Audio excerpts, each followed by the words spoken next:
The next tab which we can see over here is the cluster tab. This is one of the unsupervised learning techniques wherein you don't have a dependent variable basically, and you have the independent variable. So all the variables are treated equally, and it's more about seeing how segments are formed in the data or how groups are formed in the data, and basis that certain other techniques can be applied, or it can also be used as a method to create classes in the data.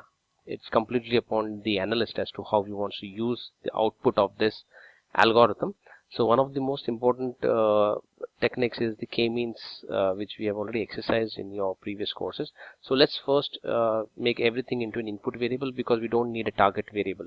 So go over here and remove MEDV also and execute, so that the effect comes into the data. Okay, so we can see that there are no target, no predictive modeling, nor sampling. So only a method which can be applied on this is maybe some explorations, and then you can look at segmentation of the data or clustering of the data. Come back over here. Now we are going to use the first okay, now one more thing. If you don't want certain things over here as an element, okay, we might remove it also. So we'll see how to remove that also. Now this is the first part wherein we won't be seeing any output. So we just do this, like, select 4 variables. You will not be able to see the parameters of the clusters created using this option, right? So you won't be able to see the plots and all those things. It's just as a dry run, you can say, and just execute this.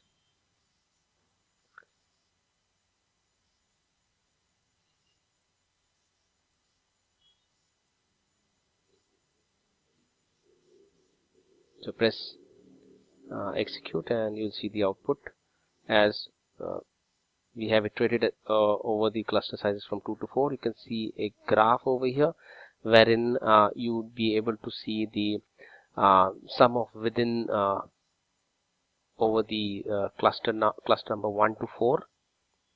Okay, although we are not able to see what is the centroid value for these clusters, we are not able to see how many elements are there in the clusters.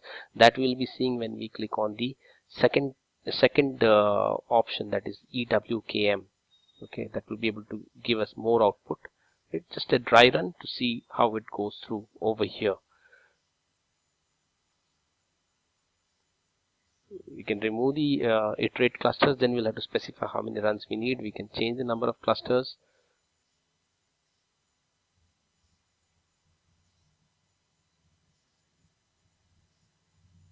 Now say we are having over here these few variables, right? So does it make sense actually having all of them? Maybe not, right? So we can just do an explore, and we can look at distributions of this data, right? So say we select few of these variables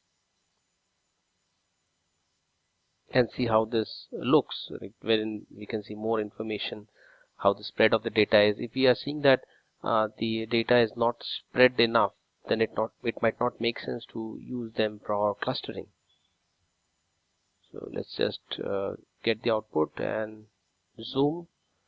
So although there are quite good number of variables wherein we see that there is no information. So for example, CRM is very what you can say, most of the data is spread on the lower side, right, from the density curve perspective.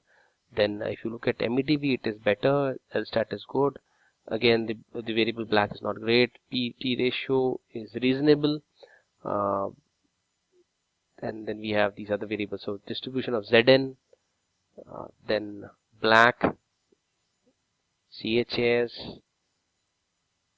It's not that these are bad, but yeah, from a numeric perspective, it's not giving good information. The range in which the data is distributed is not that great. So we might go for these variables like MEDV, LSTAT, and all these. Now again, from a visualization perspective, it might make sense only to have 2 dimensions, right? So that's a choice we can make in the initial part. Later on, we can add more variables. So we keep on going, marking those variables which you don't want in the analysis or in the cluster formation. So you just mark them as ignore. So those are removed. So I'm keeping for simplicity only these 2 variables, LSTAT and MEDV, and saying an execute. Okay, so we have 506 observation with 2 input variables. No target, there's no predictive modeling. Go in the cluster. Okay, say you want 4 clusters. Okay, great. Iterate clusters. You can remove and set the number of clusters, or you can just keep it as iterate clusters. Press and execute. So now the graph has changed a little bit.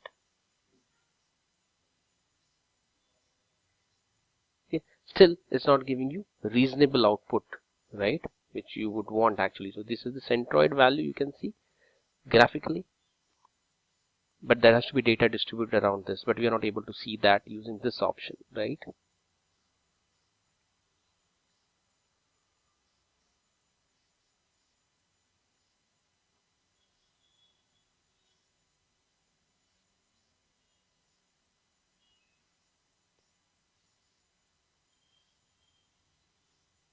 You can in fact go for some transformation on this data also, so that it is scaled properly, right? That is also one thing. Or you can just do a recentering around this centroid value as 0, because for algorithms like clustering, this makes a lot of sense.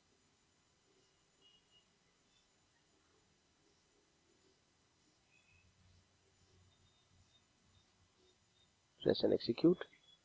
So you have these 2 variables. Now we'll have to remove the previous data, so we'll mark them as ignored. Okay, it has already done that, so we don't need to do that.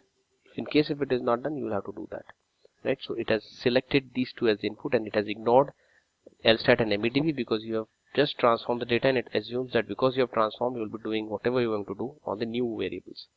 Go back to clusters, execute.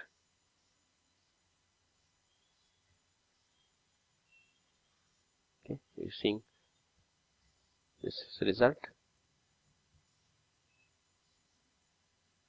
Not much of a difference. So now let's do one thing. Let's select the other option so that we might be able to see a better output in terms of the behavior of the clusters, the centroid values, the number of elements in each of the clusters.